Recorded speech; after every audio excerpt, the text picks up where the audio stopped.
They say the most expensive mistakes are not made in boardrooms, but in moments when someone mistakes loyalty for weakness.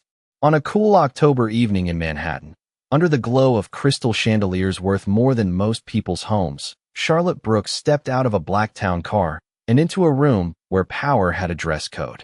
The ballroom of the Grand Astoria shimmered with gold light and polished marble. Waiters moved silently between tables dressed in white linen, while New York's most influential investors, philanthropists, and executives gathered beneath towering arrangements of white orchids. It was the kind of event where fortunes changed over a handshake and reputations were built over a single conversation. Yet none of that was why every head suddenly turned toward the entrance. Charlotte Brooks had arrived. At 34, she carried herself with a calm confidence that could not be purchased, inherited, or manufactured by public relations teams. Her crimson gown flowed like liquid silk beneath the lights, every step measured, elegant, effortless. Diamond earrings caught the glow of the chandeliers and scattered tiny sparks across her deep brown skin. The room seemed to pause for a heartbeat. Then another, and another. One by one, people began rising from their seats. A billionaire hedge fund manager stood first, then a former senator, then the CEO of a Fortune 500 company. Within seconds, hundreds of guests were on their feet, applauding. The sound rolled through the ballroom like distant thunder. Charlotte smiled politely as she acknowledged them, her expression warm but composed. She had learned years ago that true power rarely announced itself. It simply entered the room and let everyone else react. Across the ballroom, a crystal wine glass slipped from someone's hand. The sharp sound echoed against marble floors. Ethan Whitmore froze. At 42, Ethan remained one of the youngest billionaires in America. The founder of Whitmore Capital had spent the last decade appearing on magazine covers, speaking at conferences, and building an empire that stretched from Manhattan to Silicon Valley. He was accustomed to commanding attention. Tonight, for the first time in years, he felt invisible. His gray eyes locked onto Charlotte. The woman standing beneath the chandeliers looked nothing like the person he remembered. Or perhaps that was the problem. She looked exactly like the woman he should have remembered. The applause continued. Ethan barely heard it. 5 years had passed since he had last seen her. 5 years since a rainy afternoon outside a courthouse. 5 years since he had watched her step into a yellow taxi and disappear from his life forever.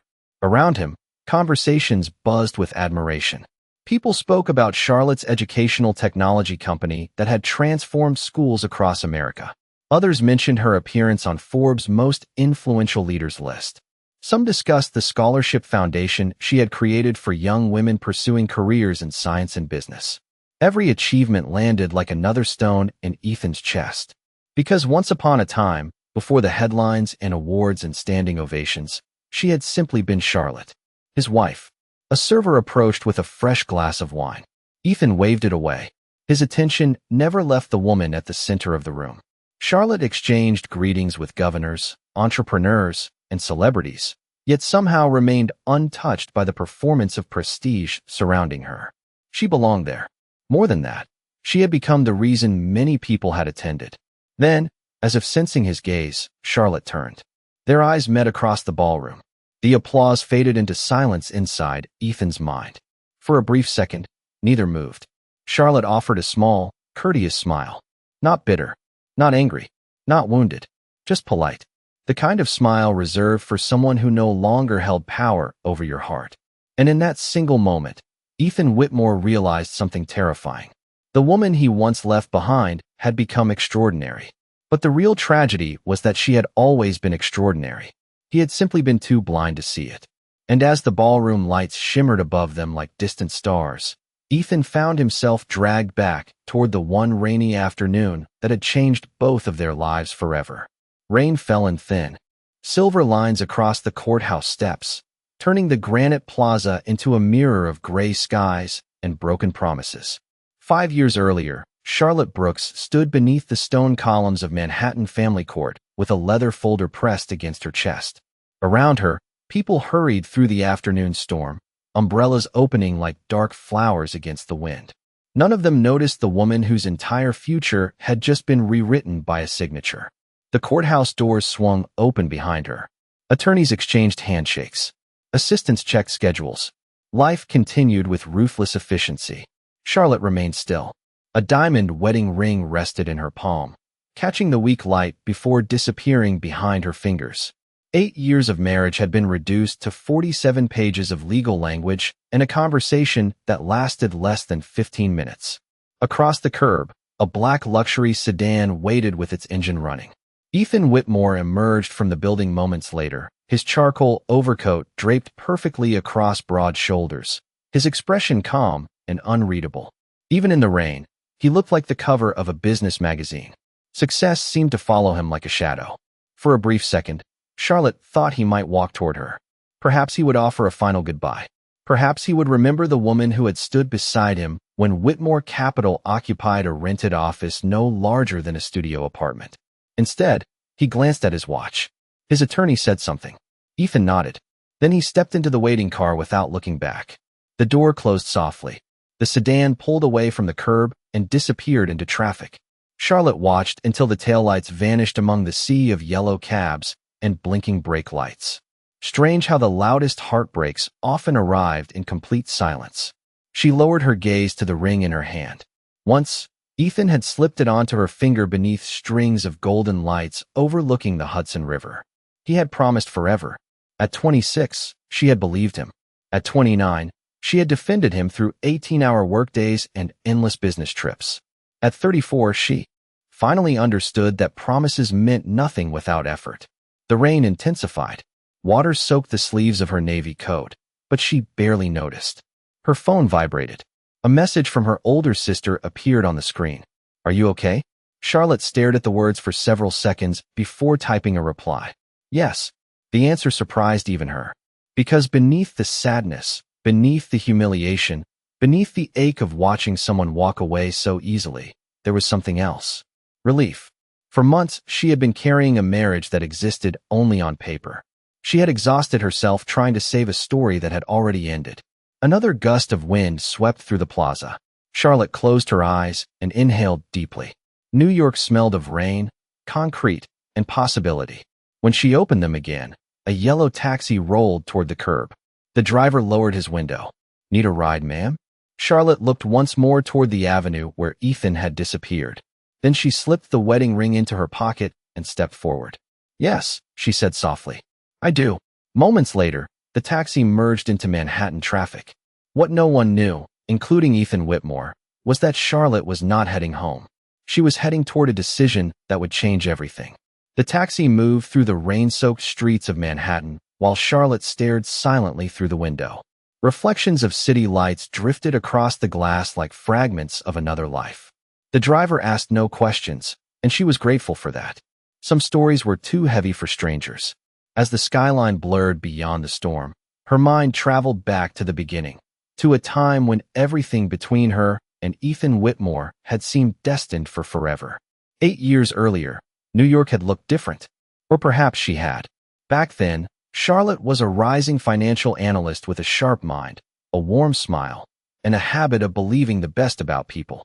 Ethan was an ambitious entrepreneur working from a modest office on the 22nd floor of an aging building in Midtown.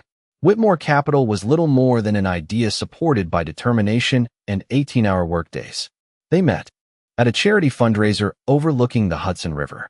Ethan spent most of the evening talking about business models and investment strategies. Charlotte spent most of the evening challenging his assumptions. By the end of the night, neither wanted the conversation to end. Their first years together were not glamorous. They shared takeout dinners in cramped apartments.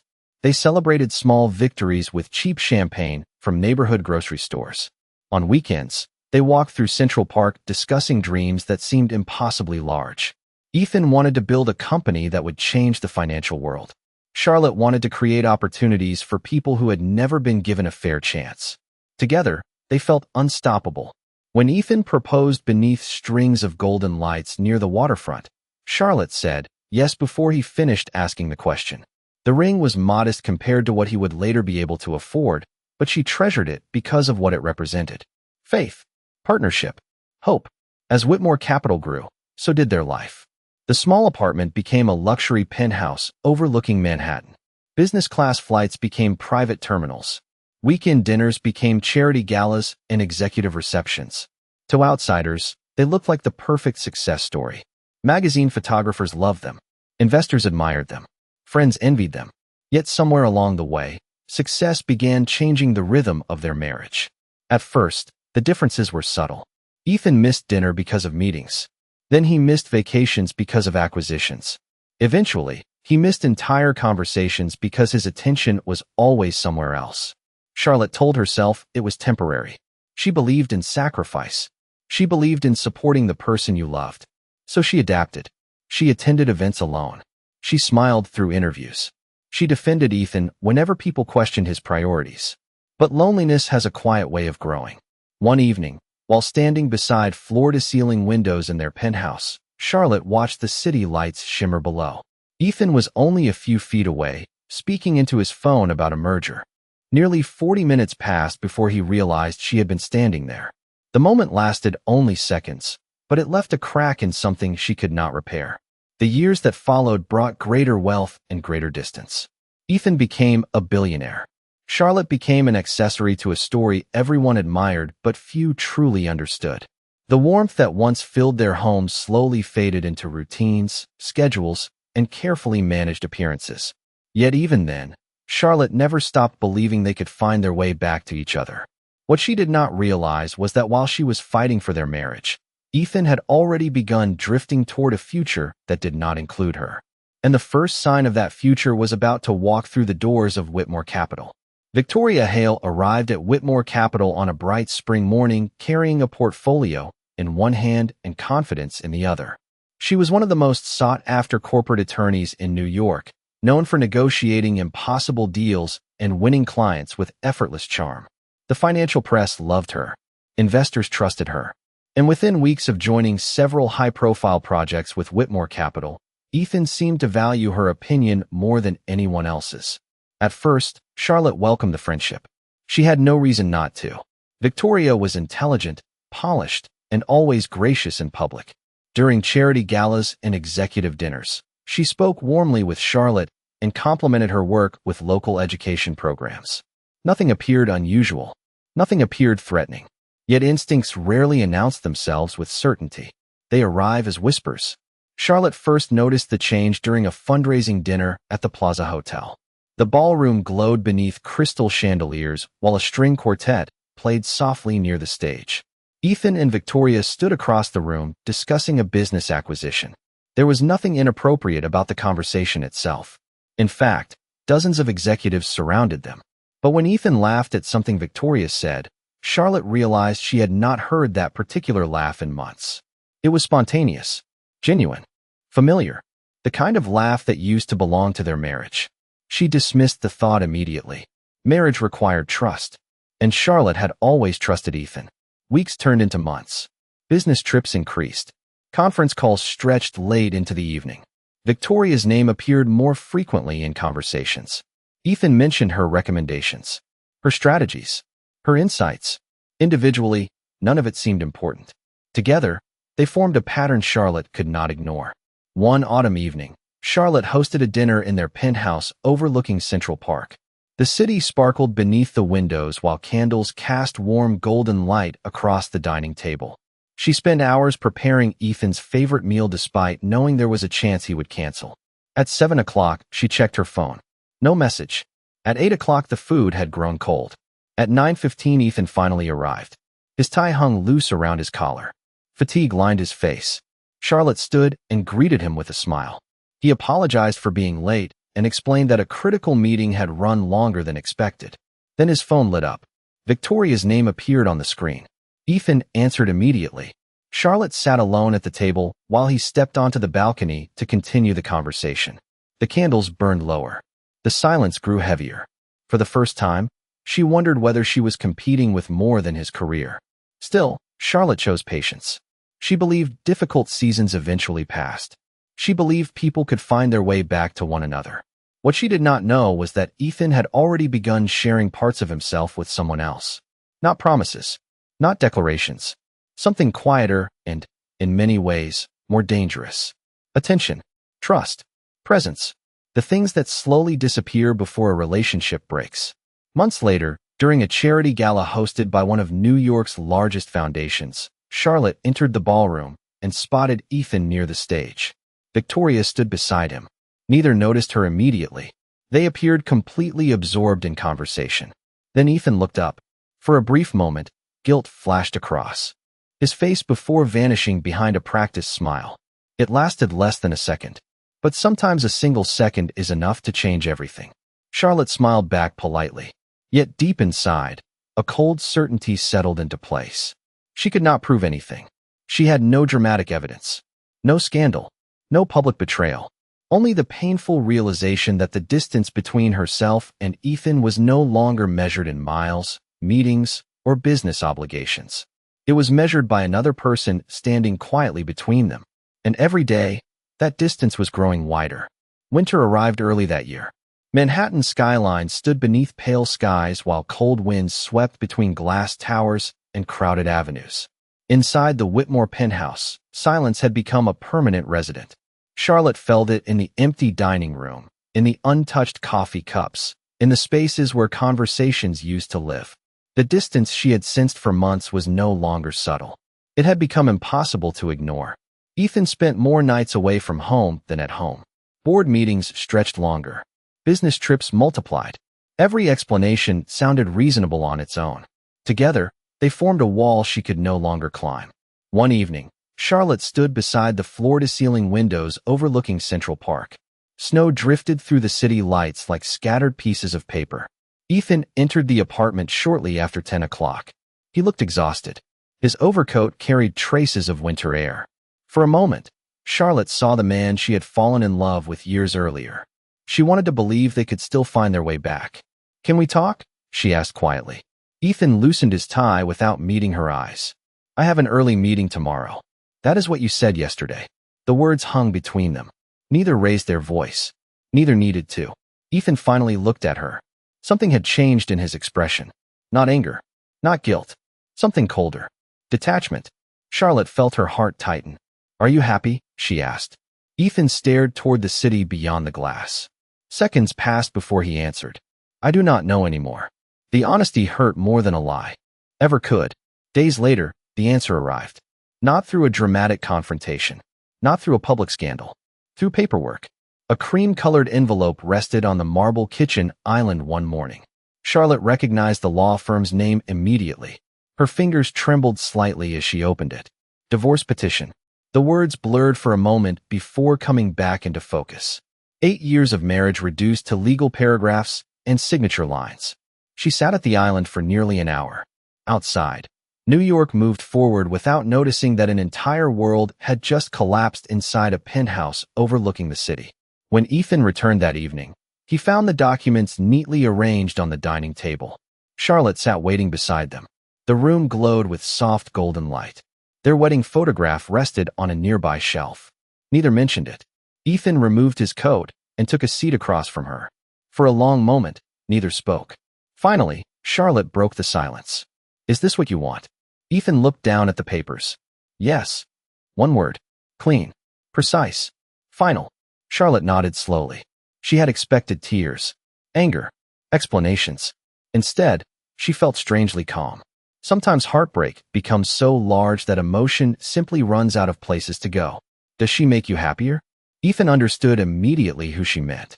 He remained silent for several seconds. "This is not about anyone else." The answer told her everything. Charlotte lowered her gaze. Then she reached for a pen. Ethan's eyes lifted in surprise. "You are not going to fight this?" he asked. A faint smile touched her lips. Sad but dignified. "You cannot force someone to stay where they no longer wish to be." The pen moved steadily across the final page. Her signature appeared beside his future. When she finished, she placed the document on the table and stood. Ethan watched her carefully, almost as if he expected a different reaction. A plea. A breakdown. A reason to feel justified. Charlotte gave him none. She simply walked toward the bedroom to begin packing the pieces of a life she would soon leave behind. Behind her, the signed papers rested beneath the warm light. Ethan believed he had just closed a chapter. He did not realize he had just become the greatest mistake of his own story. The yellow taxi carried Charlotte through the rain, while Manhattan slowly disappeared behind sheets of silver mist. Traffic lights reflected across wet pavement like scattered pieces of a life she no longer recognized. The driver asked for a destination. Charlotte looked down at her phone and opened an email she had read at least 20 times over the previous month. The subject line seemed almost unreal now. Leadership Fellowship Program, London. 6 months earlier, she had submitted the application quietly, never expecting anything to come from it. During the final years of her marriage, while Ethan built acquisitions and attended executive summits, Charlotte had continued studying emerging education technologies and social impact investing. Learning had become her refuge. Growth had become her survival. 2 weeks before the divorce papers arrived, she had received an acceptance letter from one of the most prestigious international leadership programs in the world. At the time, she imagined sharing the news with her husband. Now she understood why life had remained silent. Some opportunities arrive only after other doors close. The taxi crossed Midtown while Charlotte typed a new destination. JFK Airport. The driver glanced at her through the rearview mirror. "Long trip?" he asked kindly. Charlotte looked toward the fading skyline. "A new one," she replied. 3 days later, she stood beneath gray London skies, carrying 2 suitcases and a future that felt both terrifying and exciting. Her apartment was small. The furniture was simple. The city was unfamiliar. For the first time in years, nobody knew she had once been married to a billionaire. Nobody cared about gala appearances or magazine photographs. She was simply Charlotte Brooks. And strangely, that felt like freedom. The first months were difficult. There were nights when loneliness sat beside her like an unwelcome guest. There were mornings when she woke instinctively expecting to hear Ethan's voice somewhere in the apartment. Instead, she heard buses outside her window and church bells.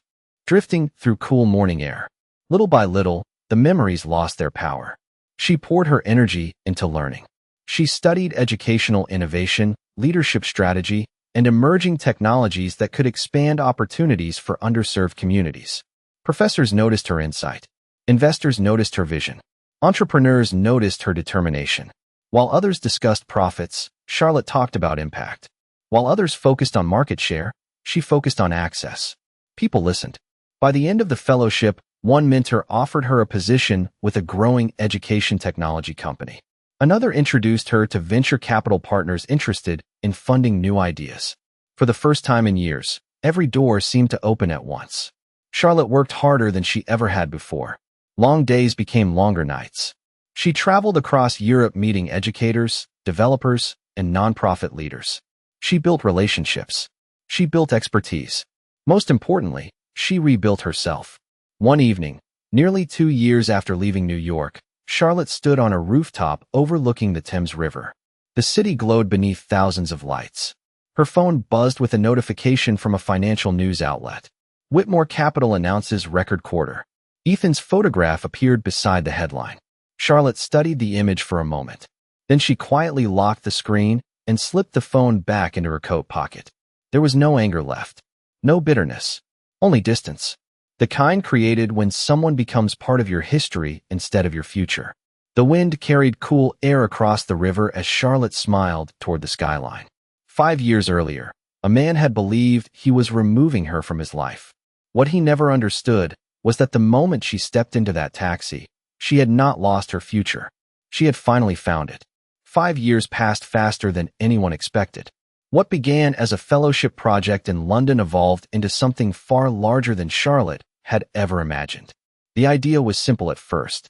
Create technology that could connect underfunded schools with world-class educational resources. Many investors dismissed it. They said the market was too difficult. The margins were too small. The challenges were too complex. Charlotte listened respectfully. Then she built it anyway. She rented a modest office above a bookstore in South Kensington. The first team consisted of 4 people, 2 folding tables, and a shared belief that education should never depend on a person's zip code or family income. There were months when funding seemed impossible. There were weeks when software failures threatened important partnerships. There were nights when Charlotte remained at the office long after midnight reviewing proposals beneath the glow of a desk lamp. But unlike the loneliness she once carried inside her marriage, this exhaustion felt meaningful. Every challenge moved her forward.